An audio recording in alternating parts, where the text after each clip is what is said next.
everyone, and welcome back to another video here on the channel, and welcome back to another review of, yes it is, it's the third book, Armies of Middle-earth. In this one we're going to be going through the evil army profiles, that's what we better say, the evil profiles and the evil army list as well. So if you guys want to enjoy the video, make sure to leave a like, comment, share and subscribe if you haven't already. Now before I go into it, I am going to do some timestamps in the bottom of the video, so if you guys just want to skip to a certain faction or a certain army list, you can do that for you as well. So that will be in the list below, or in the side in the bar as well. Should be in there for you guys as well. I also want to say thank you very much to the patrons and also to the channel members. You guys continue to support me, even though there's no obligation to, obviously, but you guys continue to support me during this quiet period. But hopefully with this we can start to do some more regular content on the channel again. I do have there's a long series that I've been wanting to do that I am in the midst of trying to get that up and running again. So fingers crossed we'll get that sorted out. But I also do want to say that when I'm going through this book, like I said in the last video, that I'm very much a narrative player. Anyone who watches the channel will know I'm a narrative player. You guys who watch the channel regularly know I'm a narrative player. I'm not a competitive player by any stretch of the means. I love going to tournaments when I can. Haven't been one in over a year. But like, just to meet new people. Like, I'm not there to win games. I'm not there to win prizes or anything. I'm just there to meet new people, have fun, throw some dice around and have some fun.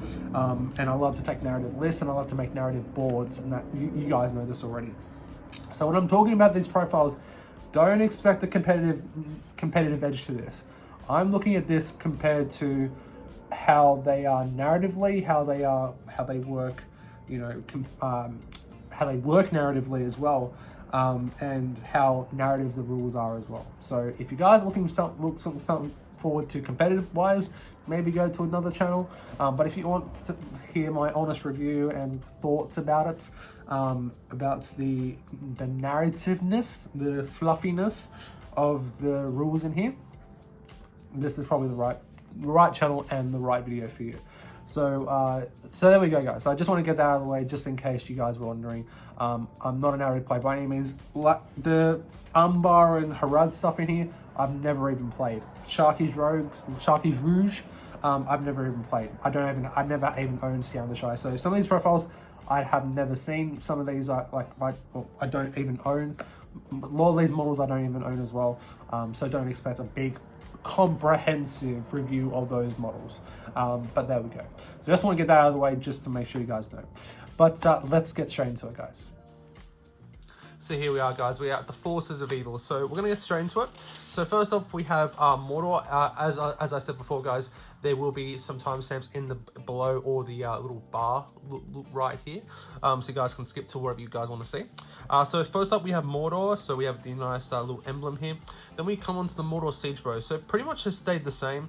The strength has changed, though, to be honest. It is now strength 8 instead of strength 9. It has direct shot now, which is obviously a new rule for the new edition. You can no longer add additional crew, and you can no longer take an engineer captain, but it already automatically comes with a siege veteran. So we have that. Next on, we have the Mordor Orc Shaman, which has pretty much stayed the same, except it has now Curse, which is really nice. Obviously, the same thing as the Necromancer, so really nice special magical power. I know that for me, magical powers are definitely downgraded in this edition, as not as powerful as they usually are. But I know some people will definitely still use them and still find them quite effective. So we have that as well. We have the Black Numenorean Marshal here as well. Basically, essentially the same. Points have adjusted a bit with all these different profiles to counteract with the new edition of their balancing, but they have the new special rules. So Black Numenoreans now have a new special rule called Visage of Terror. So if an enemy model attempts to charge this model and fails its courage test as a result of the Terror special rule, then their activation will immediately end rather than just not being able to move that turn. Models affected by this special rule cannot shoot in the shoot phase and cannot move in the fight phase as part of a successful heroic combat, but may otherwise act normally in those phases, which is pretty damn cool. Same thing for the Black Numenorean Knights. Essentially stayed the same, bit of points adjustment, but they have gained the Visage of Terror special rule, as well as the Black Numenorean Warrior. However, the Black Numenorean Warriors can no longer take banners and war horns, I believe. I'm pretty sure it was banners and war horns that they just can't take them anymore. I am correct, yes. So that's pretty much stayed the same. And like I said, there's like a point adjustment here and there. So now we come on to Isengard, and as you guys can see, like I love these little vignettes here, these little emblems here for the factions, as well as that Uruk-hai helmet looks absolutely amazing. Really good job, Middle-earth team. So first up, we have the Uruk-hai Shaman, which has gone up by 5 points. But the only change here is you're gonna see a lot of different point changes. Maybe like a point here and there for most warriors, and maybe 5 points here and there for a lot of the basic heroes. So basically, the only thing that's changed here is Blade Wrath. They've gained Blade Wrath, which for Isengard is pretty damn good. The Isengard Troll has had a massive change though. It has gone down by 10 points, but it has gained a wound, which is quite good, I would say. For a Isengard Troll, for that to happen, being defense 8 as it was before, but now having 4 wounds, it is much more survivable. Knowing that most trolls have 3 attacks, so if you are rending the trolls, which most trolls would do against an Isengard Troll, most things have 3 attacks against these kind of trolls, you can have a bit more of a safety net towards it, because you know that if you only got 3 attacks against you, you know you're going to survive that, which is really nice. So that's really good for these Isengard Trolls. So big boost to Isengard there. Next up, we have the Isengard Orc Shaman. Again, a new profile for this army. I don't think they used to have Orc Shamans. I know they had the Uruk Shaman, but I don't think they had the Orc Shamans before. So really cool to see that here they can have the obviously on foot, or can have it on a warg. I actually do have that model, which is cool. So they get Fury, Isengard Orcs, Enraged Beast, and Transfix. So another little thing for you there for your competitive players. Sharky and Worm is interesting. Sharky and Worm haven't changed too much, if I got to be honest. I've had a quick look at them. I really haven't used them too much. We're on the Sharky's Rouge now. So Sharky and Worm haven't changed too much. There's a possibility in their special rules that might have tweaked, or maybe like, not QA, but like errated kind of thing from the old edition, but I'm not too sure on that. He has gained an extra might point, so that's quite nice. So they've both have saved 60 points for both of them. So you have to get both of them. But Sharky has definitely gained an extra might point, which is nice, I guess. So we have that. Bill Fernie, Sid Brython, all these Ruffian heroes I'm not too sure about, obviously. Like I said in the other video, I didn't actually get the original Scaring of the Shire supplement. It's the one that I'm missing from the last edition. So I haven't really checked these profiles, because I don't have the profiles for it. So we have Rowan Thistlewood and Ted Sandyman. Again, not too sure about those ones. I'm sure they might have changed a little bit here and there, maybe points-wise, stats-wise. I'm not too sure, guys, so apologies about that. We come on to Ruffians, which are essentially the same. There's basically no changes with them whatsoever. There's just a bit of a tidying up, essentially. So next up, we have the Misty Mountains. So first up, we have Durber. So he's essentially the same profile. He's gone up by 5 points. The exact stat line is the same. He has now Callous Leadership, which is a new special rule. So once per game at the start of any fight phase before the Declare Heroic Action step, Durbers can declare he's using this ability until the end phase of the turn. Friendly goblin models within 6 inches of Durbers gain a bonus of +1 to wound when making strikes. However, any other friendly goblin models within 6 inches that loses a dual roll, not including supporting models, must roll a d6 after any strikes have been made against them. On a 1, that model suffers a wound. So really, really cool thematic ability there, I should say. Next up, we have Druzag, which has gone down by 10 points. For reasons I'm not too sure about, he pretty much has the same. He no longer can Heroic Defense. He has gained Heroic Defense, which is nice. So he only had a Heroic Channeling before, so he now gains Heroic Defense. But essentially, it's basically the same.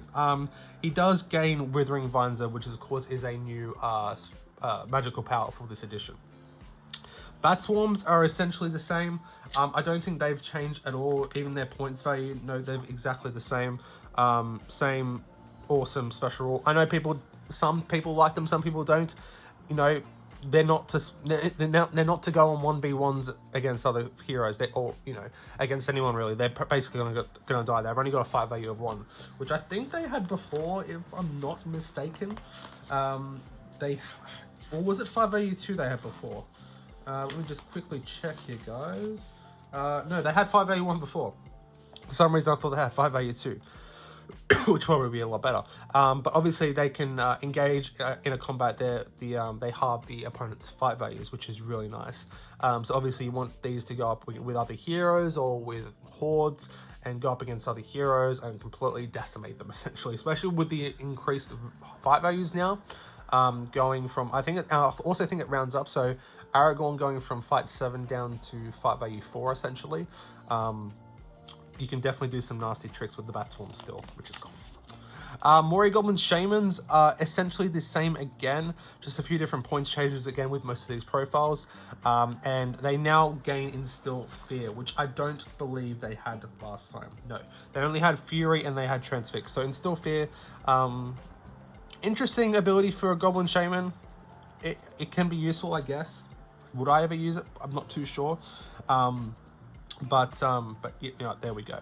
Goblin Prowlers have the entire stat has stayed the same. They've stayed the same at 7 points. They now have gained Stalk Unseen. It's the only change. The Goblin Drum, I had a bit of a read. Not too sure that anything has changed. Maybe in the special rules for the drum itself, but the exact stat line hasn't changed. The points haven't changed anything for that. Dragons and Cave Drakes, here we go. Now, when I first came out and saw that the new profile, the new Armies of Middle-earth was going to have a Dragons list, like Dragons of the North, I was so excited. And I think this is going to be more excited as well.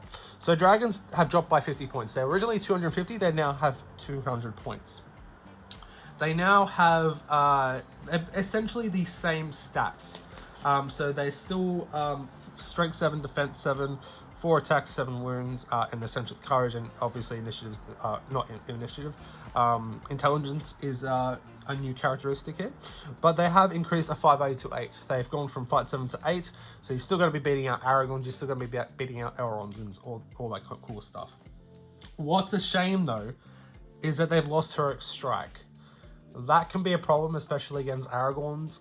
Again, with Aragorns and such, having that free might point to go up, to beat dragons and such.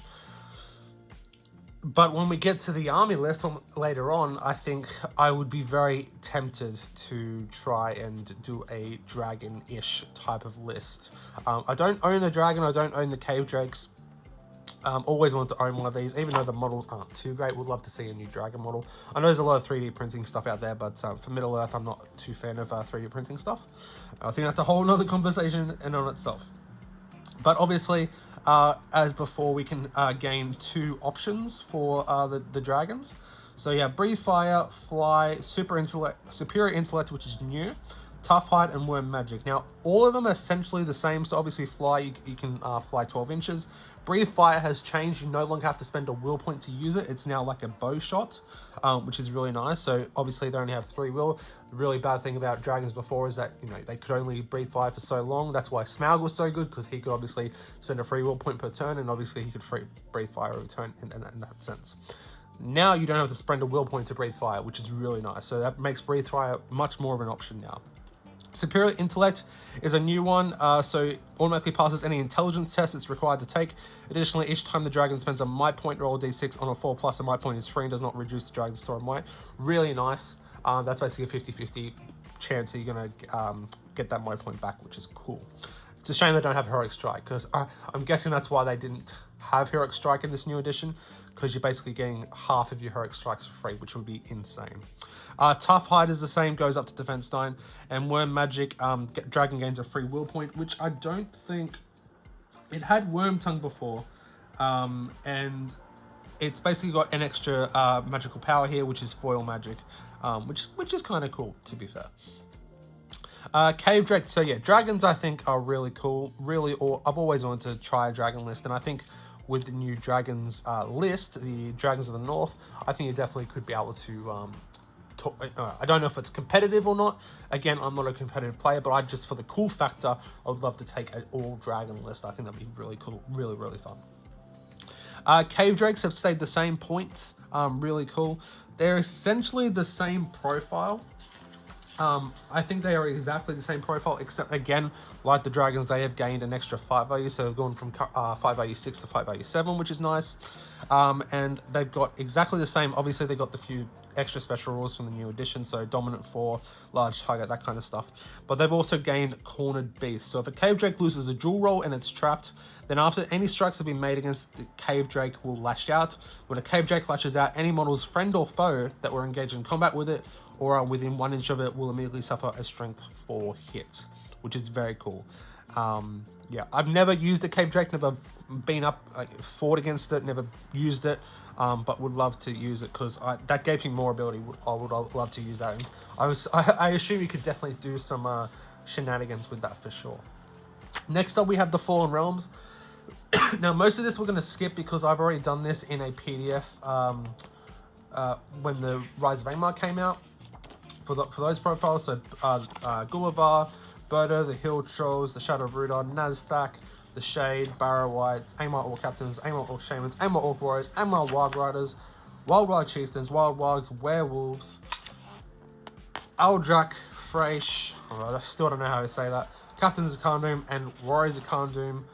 And now we come on to the Dragon Emperor of Rune. So, from what I can see, he's essentially stayed the same. Now, I'm not too sure. I believe that he used to be 100. He used to be 170 points when Defense of North came out. 170 points. And then everyone saw how good Host of the Dragon Emperor Legion was, and it was bonkers, and he was increased in points. I'm not too sure how much. It might have been 200, it might have been more, it might have been less. I'm not too sure, but he is now 200 points. Essentially is the same exact profile.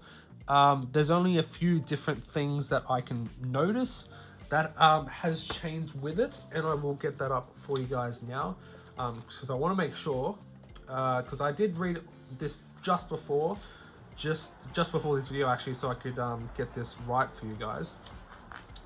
But he has increased his fight value to 7, like most big heroes have, so he's gone from fight 6 to fight 7, which is really nice.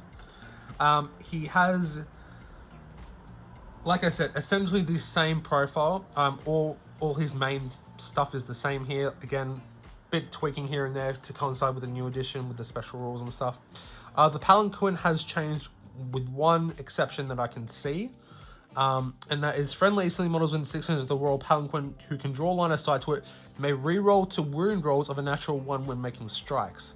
And that special passive rule was called In Name of the Dragon Emperor. It used to be can gain a bonus of +1 to their fight value. Now it's may reroll 1s to wound when making strikes.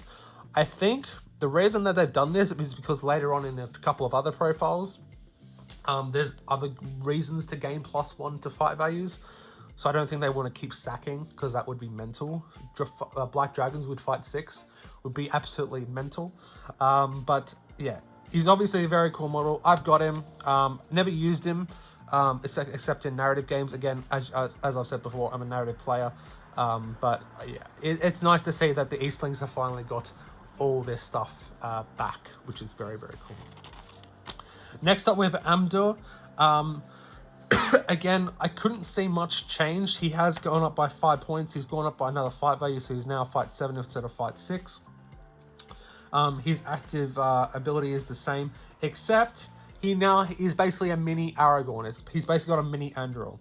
So additionally, when making strikes against enemy hero models, a roll of a natural 5 will always win the target regardless of the hero's model's defense. So it's kind of like a mini Anduril. Obviously, Anduril you can 4+ on any model. This is 5+ on any enemy heroes. So he's very cool. I like him a lot. I don't have Amdur. I think it'd be a very cool model to own, and I think you could definitely do some shenanigans with that, especially up against like Dwarven armies, Durin with defense 9.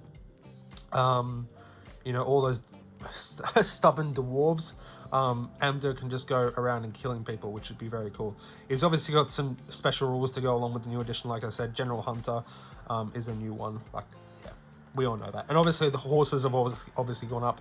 So instead of being like 145, he'd now be 160 points now. So definitely the horse tax has increased him for sure. Rutabi is gone up by 10 points again, which obviously makes sense with the new edition. A lot of these heroes have gone up in points for reasons or another. So she has stayed 5 value 6, which is interesting. Not too sure why. I guess, you know, didn't want to be on the par with Umda and the Dragon Emperor, which, you know, makes sense, I guess. She still has Master of Battle 3+, which is always nice. She still has Phalanx and still has Show No Mercy. Again, essentially the same rules. But yeah, it's essentially the same here, guys, from what I can see. I can't really say too many different things. Yeah, yeah, she's cool. She's a solid, decent hero. Yeah, and you obviously take her for that Master of Battle, because that's always nice. Yeah, Borgir next. So Borgir has stayed the same points, stayed the exact same profile, except he's gone up 1 value from 5 value 3 to 5 value 4, which is always good. Eastling Dragon Knights have changed a little bit too. So they've gone up 5 points, but they have gained a 5 value. So they've gone from 5 value 5 to 5 value 6. They've also had an increase in their special rules. So they no longer can Heroic Strike, but they can Heroic Challenge, which I think for Eastling players, they probably, I don't really know. Again, I don't really play competitively. I play more narratively. So obviously Heroic Strike would have been better for Dragon Knights because they got the 2 might. But Heroic Challenge, I guess, is better in the new edition than was in the last edition. You guys let me know in the comment section below. Obviously, they can only take black dragons in their warbands, which we'll come on to in a second, because black dragons now have their own profile. They're no longer an upgrade to an Eastling profile. So they are 10 points, where a Eastling warrior is less than that, obviously. So Warrior of the Dragon Cult. This model may only be included in the warband of a black dragon hero. Additionally, whilst within 3 inches of black dragon hero, this model gains a bonus of +1 to their fight value, which is really good because they go up to fight value 5, which is really good. 5 value 5 Eastlings with strength 3, defense 6. Really, really nice. Obviously, they got their courage buff from being black dragons. Really, really nice. And they're absolutely gorgeous, gorgeous models. I really, really like them. I think they're really cool. Dragon Cult Acolytes haven't changed. They've still 11 points. They've got the same special rule, the Warrior of the Dragon Cult. So again, they get +1 to 5 value. So they go up to 5 value 5 as well, which is cool. When they're within 3 inches of a black dragon hero. Eastling War Priest, I believe, has changed a little bit. So they've gone up from 5 value 3 to 5 value 4. And they've also gained Enchant Blades, which is pretty good, because I thought they had that already, but that was only for certain other characters, which is cool. War Drakes, they're exactly the same profile. They haven't changed at all. Same points, same stats. They've gained Dominant 2, obviously, for the new edition. And I think it's just more of a clarification. A model can only be affected by the special rule once per game, even if so it's just clarification to the Slicing Venom rule. Eastling Cataphract Captain. So obviously we didn't have this profile in the last edition, but you could take an Eastling Captain and put him on an armored horse, which is essentially the same, and give him a shield. So he'd go, and he's also increased 5 value, so he's gone from 5 value 4 to 5 value 5 in Eastling Captain. And he's obviously got the other special rules like normal as well. Eastling Cataphracts are the same. Nothing that I could see. I think they've gone up by a point. Yes, they've gone up by a point. The big thing is that you can no longer make them to be black dragons. So no longer can you have black dragon Eastling Cataphracts. Everyone who's converted. I was actually tempted to convert some to make black dragon Cataphracts, Lucky I didn't, which would be kind of interesting. But they have gone up a 5 value, so they've gone from 5 value 3 to 5 value 4, like all other Eastlings as well. So they've all gained a 5 value, which is nice, because they are a warrior culture. It makes sense, right? Next we come on to Harad. So next up we have Suladan. So Suladan has changed a little. So he's gone up by 20 points. 20 points, and that's quite a lot. What does he gain from that? Basically nothing. He's basically gained nothing. From what I've seen, from what I've read, I don't think he gains anything. The only special rules that he's gained is Leader Serpent Guard and Leader Serpent Riders. And I don't think none of his abilities have changed. His options, he could have a bow, which he can't have anymore because he obviously doesn't have a bow in the model. So he's kind of lost that. But he has gone up by 20 points. So I assume in the last edition, was he any good, guys? Because he's increased in points and basically hasn't changed. His 5 value is still the same. He hasn't gone up to 5 value 6 or anything. So let me know. If you guys have used him, let me know. Is he good? Has he now... Is it just a tax of him being so good in the last edition? Let me know in the comments. We have Raza, Fang of the Serpent. Obviously came out with Gondor at War. From what I've seen, he hasn't changed. There you go. Hasharans. They basically gained General Hunter and Stalk Unseen. And that's essentially them. Sorry, they already had Stalk Unseen. My bad.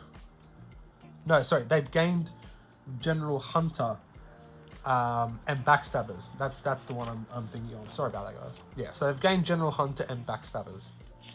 And their preternatural agility is still the same. So they can never be trapped while still standing, which is cool. Serpent Guards are essentially the same. Most of these profiles are essentially the same, guys. There's a few points changes here and there, and a few clarifications, like the Haradrim Raiders, where you can take a banner, or you can take a bow and war spear, or a bow or a war spear. So either way, however you've configured them, you can still take them. Although they now have special rules. They have poison attacks with their bows, which was exactly the same as before, but just a clarification, because like last time you could get bow with poisoned arrows. Now you can get a bow, and now you have the poisoned attacks with the bow. So I guess it's just a bit of a clarification, which makes a bit of sense. Next up we have Dalamir, Flaymaster of Umbar. Again, nothing that I could really see has changed. If I'm correct in saying that, I'm probably not, because I don't really use Umbar and Harad too much. I've never really used them, to be honest. He has gone up a 5 value. He's gone up from 5 value 5 to 5 value 6. But he has gained 10 points. So he was originally 90 points. He's now 100 points. He has gained Backstabbers, which is nice, I guess. Obviously... the Corsairs are Backstabbers, so I guess that makes sense. He still has his smoke bombs, which might have changed a little bit. I've not really used them. Again, I don't own Dalamir. Never versed him, never played him, so I'm not really sure about this. This is very out of my territory, guys, so apologies. I'm just going off by the profiles here. Delgamar obviously came out with Gondor at War as well, so he's there. Corsair Crossbowmen, they're not called Corsair Arbalesters anymore, which is interesting. Don't know why. Who knows? Could be any number of reasons. They still have their passive ability, so they still have their shield that gives them +3 defense. They go up to defense 6 when they're not in they're not in combat, but they can no longer shield, which is interesting, because in the last edition, I don't know if this is going to be FAQ'd or something, but in the last edition, this giant wooden shield provides the bearer +3 defense so long as the bearer is not engaged in combat with another model. The bearer may use the rules for shielding, although they will not gain the +1 defense bonus, as they also carry a crossbow. Passive this is a shield that provides the bearer +3 defense. Actually, it does say this is a shield, so maybe the shields automatically give you a shielding ability. I'm not too sure. I got to check the rules for that. It might do that already. I'm not too sure. I might have mistaken myself there, guys. Because if that's the case, they have not changed one little bit. And then we come on to Evil Army List. So that was the evil profiles, guys. I hope I tried to make sure I got through made everything make sense. Now we come on to the Army of the Great Eye. So this army composition may include the Witch King, Ringwraiths, Gothmog, the Mouth of Sauron, Guritz, Gothmog's Enforcer, Shagrak, Gorbag, Moranor Captains, Mordor Troll Chieftains, Mordor Taskmasters, Mordor Uruk Captains, Black Númenórean Marshals, Shelob, Mordor Drummers, Mordor Orc Warriors, Morannon Orc Warriors, Mordor Orc Warriors, Mordor Warg Riders, Mordor Uruk-hai, Mordor Trolls, Mordor War Catapults, Mordor Siege Riders, Black Númenórean Warriors, and Black Númenórean Knights. Must always contain a Ringwraith model as the army's general. Obviously, you can take the Witch King or a Ringwraith as for that. It's a shame that you can't just take like Gothmog or the Mouth of Sauron. That's a bit of a shame. Or Shagrak and Gorbag, so you can make like a bit of a Kirith Ungol kind of list. But they already have their list, so I guess that's there it is. But this basically, it combines a lot of things that you can use, so you can kind of like mix and match like you could in the last edition with a few things. So special rules, the Great Eye. This is a really cool thing. So you basically have a 25mm Great Eye marker. You place it in your deployment zone. At the end of each move phase, remove the Great Eye marker and roll a d6. On a 2+, you may place it anywhere within 6 inches of where it was. On a 1, Sauron has been distracting your opponent, may place it anywhere within 12 inches of where it was. Can be placed so it overlaps on a model's base, but you may overlap the model, the base itself. So friendly models treat the Great Eye marker as a banner. Any models within 3 inches of the Great Eye suffer a -1 penalty to any courage intelligence test they are required to take. And if the opponent's army contains a ring bearer, with the exception of Sauron, then during the end phase, if any turn that they are wearing the ring and within 3 inches of the Great Eye marker, they must roll a d6. On a 3+, they succumb to Sauron and are immediately removed as a casualty. I love that because it's so thematic and it's bloody amazing. When you never use it, I'm not too sure, but you know, it's there to be used. That would be absolutely amazing. You'd be so scared to put on the ring. We have Sharky's Rouge. Again, I never got the Scaring of the Shire supplement from the last edition, so I'm not too sure if this has changed too much.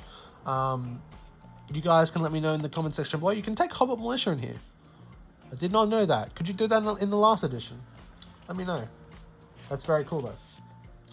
Now we have Moria, so you can take Durbers, Dragons, Druzag, Moria Goblin Captains, Moria Goblin Shamans, Cave Drakes, the Watcher in the Water, Moria Goblin Warriors, Moria Goblin Prowlers, Moria Goblin Drums, Cave Trolls, Bat Swarms, Mirkwood Hunting Spiders, and Fell Wargs. So this is your big Moria list. Obviously, you cannot take the Balrog. Obviously, he's got his own list. But this is for your Moria players, which is very cool. Obviously, can't take what are they called? What do you call them? Wild Marauders. I haven't checked the PDF of the Legacies profile, so I haven't checked if you can actually do them in this army yet, because we'll do that in the next video. Friendly model Moria Goblin engaged in combat with an enemy model that would be considered trapped gains opponents a +1 to 5 value for duration of combat. Nice, that's cool. They also gain the Mountain Dweller special rule, and Durbur's Will. Once per game at the start of his activation, Durburs may declare he's using this ability. If he does, Durburs may not move during his activation. However, all friendly Moria Goblin models gain a bonus +2 to their move value until the end phase of the turn.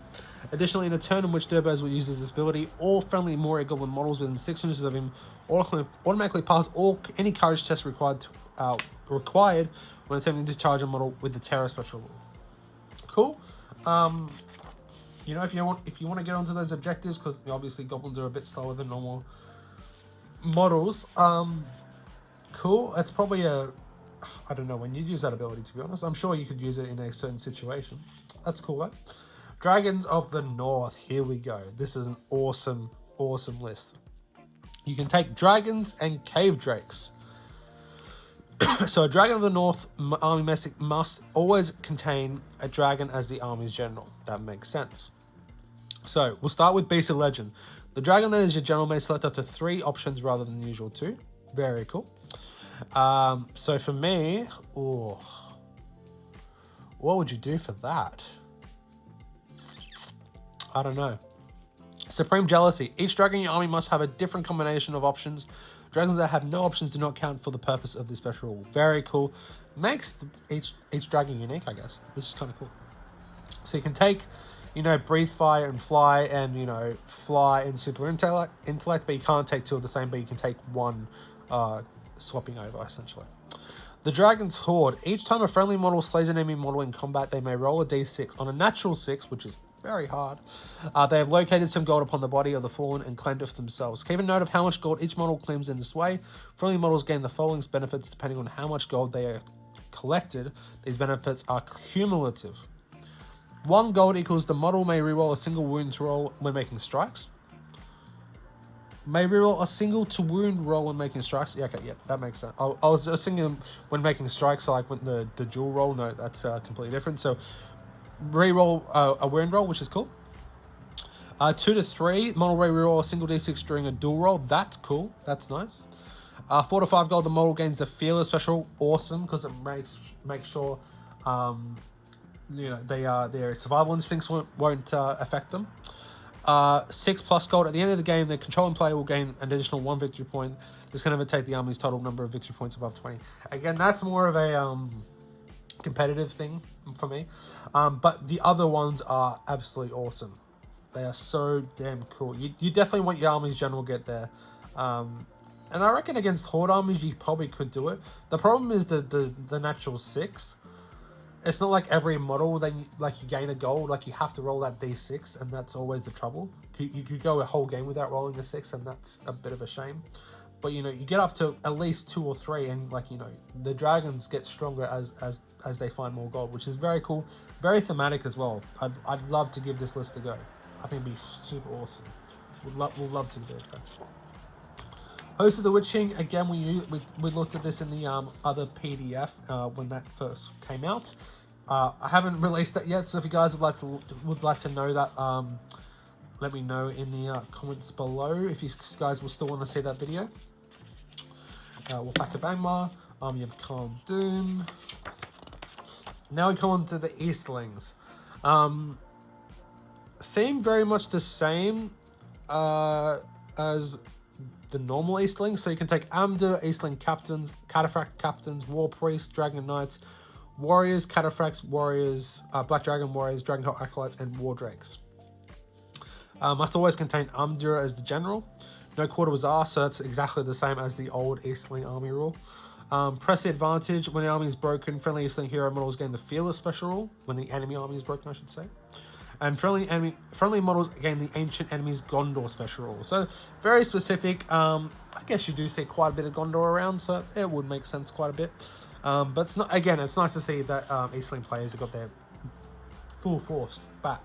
Next up, we have Host of the Dragon Emperor. Of course, this was a big list in the last edition. This and what was it? Oh man, what was it? The Lothlorien one. I completely forgot about it. Anyway, so this one comes with the Dragon Emperor of Ruin, Rutabi, Borgir, Eastling Captains, Eastling Cataphracts, Eastling War Priests, Eastling Dragon Knights, Eastling Warriors, Eastling Cataphracts, Black Dragon Warriors, Dragon Cult Acolytes, and War Drakes of Ruin. Friendly Eastling hero models reroll a single d6 and a dual roll. I believe that was the same. And friendly models supported by 2 other friendly models gain a bonus +1 to wound when making strikes. I do have Defense of North here. I feel like we're missing something. Felbings and Merc... No, was it Felbings? Yeah, Felbings and Merc was the... No, Assault on Lothlorien was the one I was thinking of before, guys. That was the one I was thinking of. But we have... If I have a quick look. Yes, that's the same. So the new one is the Phalanxes. So models supported by 2 other friendly models gain a bonus of +1 to wound when making strikes. That's a new one. And no, they don't have no quarter was asked anymore. So that's one they don't have anymore, which is interesting. And of course the Dragon Collars, because they have their own profiles now, which is interesting. That's cool, nice. I think it'll still be a very popular army list. Then we have the Serpent Horde. So we have Suladan, Raza, Hadrim Chieftains, Hadrim Taskmasters, Warmulmux, Haradrim Warriors, Hadrim Raiders, Serpent Guard, and Serpent Riders. Enemy models with a poison attacks bow special rule exchanges poison attacks on for all weapons. Nice. Sildan's Bodyguard, I think that was in the last edition, to be honest, as well. So long as Sildan has will points remaining, friendly elite models gain the Swarm Protector Sildan special rule. And once per game at the start of any 5-phase, Sildan can use this special rule so long as he is alive and on the battlefield. If he does, then friendly Harad models gain the Bane of King special rule until the end phase of the turn. This is treated as an active ability belonging to Sildan. Again, I'm not really too sure about Harad and Umbar, so apologies guys, I'm just going to breeze through this. But if you guys let me know in the comment section below how you guys feel about these, obviously do let me know. We have Umbar. So Dalamir, Delgamar, Haradrim Chieftains, Hasharans, Corsair Captains, Corsair Bosuns, Black Numenorian Marshals, Hadron Warriors, Corsairs of Umbar, and Black Numenorian Warriors. Must always contain at least one Hasharan. Because of this ability, during the end phase of any turn, your general has only a single wound remaining and within 3 inches and line of sight of a friendly Hasharan. You may choose to remove your general as a casualty. If you do, you may immediately choose another friendly hero to be your new general. This must still be a hero with the highest hero tier remaining. The previous model loses the general keyword and no longer counts as a general for the purpose of special rules or victory points. If the Hasharan is your general, they cannot use this special rule to kill themselves. A different Hasharan would have to be within 3 inches to use the special rule. Obviously, is very situational, but definitely could lose people games, could also win people games very easily. That's kind of cool, I think. Friendly models gain the Stalk Unseen special rule, and friendly models gain the Hatred Gondor special rules as well. Yeah, I think that special rule, the Seas Command rule, could definitely make it. Yeah, that could definitely have some shenanigans placed around that. I could see that being FAQ'd maybe, or something along that, because that could definitely win people games. That could also lose people games as well, which should be interesting. And then I think we come on to the last one. Yes, it is. Grand Army of the South. So this is basically everything from what we've seen. So we have the Murmak War Leaders, Suladan, Dalamir, Amda, Delgamar, Raza, Hadrim Chieftains, Hadrim Taskmasters, War Murmaks, Eastling Captains, Eastling Cataphracts Captains, Eastling War Priests, Hasharans, Corsair Captains, Corsair Bosuns, Eastling Dragon Knights, Eastling Warriors, Haradrim Raiders, Serpent Guards, Serpent Riders, Eastling Warriors, Eastling Cataphracts, Black Dragon Warriors, Dragon Cult Acolytes, War Drakes of Rune, Corsairs of Umbar, and Corsair Crossbowmen. Hang on. We couldn't take Corsair Crossbows in Umbar. That probably seems like an FAQ. That doesn't make sense. Surely you'd be able to take crossbows. I'm not too sure. And all the Corsair stuff from before, like the Corsair Ballista. Yeah, who knows. So that's the Grand Army of the South. Pride of the Southlands. Friendly models gain a bonus of +1 to any courage chest they are required to take. Which is, you know, you can take it or leave it. Obviously, Corsairs can go with Corsairs, Harad with Harad, and Eastling with Eastling. You can't switch between them for the warbands. But this is basically the way, like, look, you can take all these models in the same army. It's kind of like the old Allies Matrix. I think this could be a popular army because there's a lot of stuff in here. You could take Murmaks with Eastlings. Like, that's very cool. Very much like a book version of Pelennor Fields, which is cool. Then we come on Legions. So for Forces of Evil, so Mordor Siege Bros can go in Barad-dûr, Army of Gothmog, and Legions of Mordor. Orc Shamans can go in Barad-dûr, Army of Gothmog, Legions of Mordor, Minas Morgul, Kirith Ungol, and Black Gate. Black Numenorian Marshals can go in Barad-dûr and Legions of Mordor. Black Numenorian, same with the Black Numenorian Knights and the Black Numenorian Warriors. The Shamans, the Trolls, can go into, for Isengard, it can go in the Army of the White Hand, Muster of Isengard, and the Assault upon Helm's Deep. The Isengard Orc Shaman can go in the Army of the White Hand, Ugluk Scouts, and Wolves of Isengard. The Misty Mountains, Shamans, Prowlers can go into the Depths of Moria. Amdur, Eastling Dragon Knights, Black Dragon Warriors, Eastling War Priests, Eastling Cataphract Captains, Eastling Cataphracts, Suladan, Braza, and Harashans, I should say, can go all into the Legions of Mordor. So Legions of Mordor is a massive army list now. That's probably going to be the most popular evil list, I would say. Haradrim Taskmasters, Haradrim Raiders can go in Legions of Mordor and Harad. Dalamir can go into Corsair fleets. Dogomar can go into Corsair fleets, and Corsair Crossbowmen can go into Corsair fleets as well. But Crossbowmen can't go into Umbar. Huh. That seems a bit strange to me, but anyways. But there we are, guys. That is the entirety of Armies of Middle-earth. I hope you guys enjoyed that. I hope me rambling didn't make you guys get too bored. Let me know if you guys stayed until the end. Would very much like to know. I hope I sorted a few things out and hopefully showed you guys. I know you guys probably read this already, but hopefully if you guys didn't know, or I tried to show the differences between the old profiles and the new. Fingers crossed that kind of worked. We'll have to wait and see. So there we go, guys. I hope you guys enjoyed of my look through Armies of Middle-earth. The next video we'll be going through is the Legacies of Middle-earth, the PDF from Warhammer Community. So that'll be in the next video of this series. So I hope you guys stay on to enjoy that. But if you guys enjoyed, make sure to let me know what you guys think in the comment section below. Any thoughts, feedback, we'll have a bit of a chin wag down there. And do let me know in the comment section below what you guys think. And what are your favorite legions from this new book? Three good and 3 evil favorite legendary legions. Let me know. But there we go, guys. So thank you guys so very much for watching. I'll see you guys in the next one. And as always, happy gaming.